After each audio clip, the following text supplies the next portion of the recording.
The tension at the border reaching a boiling point as protesters and politicians demand change. Marcus Moore is there on the ground for us in McAllen, Texas, and has the latest.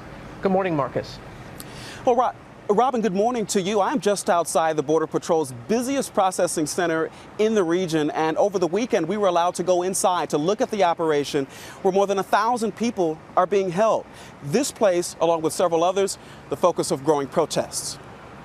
Immigrants are welcome here. This morning, outrage over the Trump administration's zero-tolerance policy for undocumented immigrants and asylum seekers is growing. We're duly elected members of Congress. We're entitled to come in and visit these prisoners.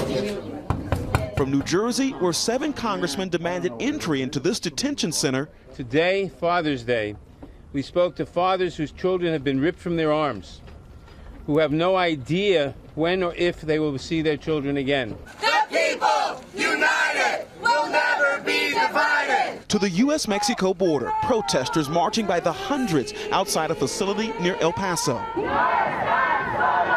And farther south in McAllen, where more than 1,000 detainees, men, women, and children, are being held temporarily.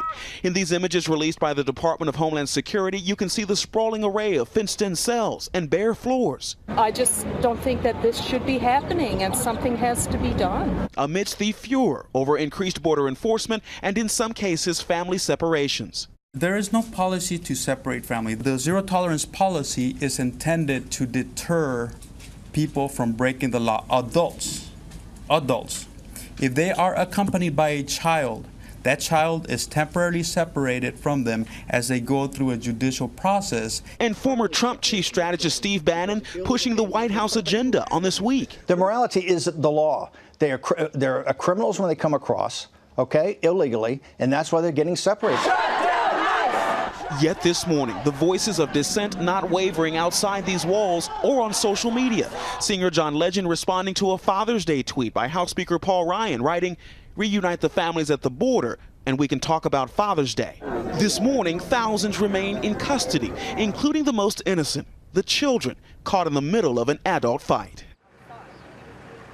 And this morning, immigration officials are arguing that any of the temporary family separations that have happened are no different than when an American citizen is accused of a crime and is going through the judicial process. Robin. But Marcus, as you know, being inside that center, we've heard about all the different rules, such as the detainees cannot be held or touched. We're talking about children. Even if they're crying, they can't be held or touched, which is very hard for people to hear. And we're hearing from the Department of Homeland Security Secretary is responding and giving the administration's response this morning, Marcus? Yeah, that's right, Robin. She sent out a tweet. Secretary Kirstjen Nielsen sent out a tweet saying, quote, "We do not have a policy of separating families at the border, period." Robin. All right, Marcus, thank you.